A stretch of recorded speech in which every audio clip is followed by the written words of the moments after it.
থাকলে আমার ঘর ভরে যেত ব্যাস। বন্ধু বলো কি হচ্ছে তোমার আজকে? তুমি আজকে আমাকে ব্যাচেলার জীবন থেকে মুক্তি দিলে বন্ধু। খুব সুন্দর রান্না যে বন্ধু, ফার্স্ট ক্লাস রান্না। একদার থেকে রিভিউ দাও।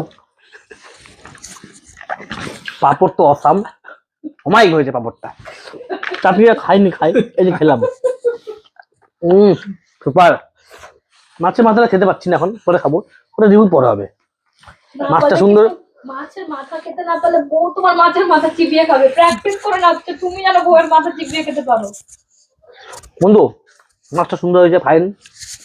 ঘন্টটা শুয়ে হয়েছে, পনির তো সুপার, কিন্তু পনির আমি খুব কম খাই।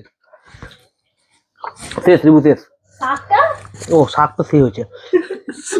সেই হয়েছে না শাক তো আমি আগে খাইছি। সেই হলো, না না সেই হয়েছে। শাকটা আমি আগে খাইছি। লেবুটা কেমন হয়েছে? লেবুটা ও লেবু তো লেবুর মতো হয় বন্ধু, জীবনে চিটা করে দিল। লেবুর গাছকে আমি 1 বছর আগে থেকে মানে ঘুষ দিয়েছি যে ভালো করে টক মিষ্টি করো, আমার বন্ধুর আইবুড়ো ভাতে খাওয়াবো। বাবা সেটা আবার তো। আমার গাছের লেবু। তোমরা বসে যাও না।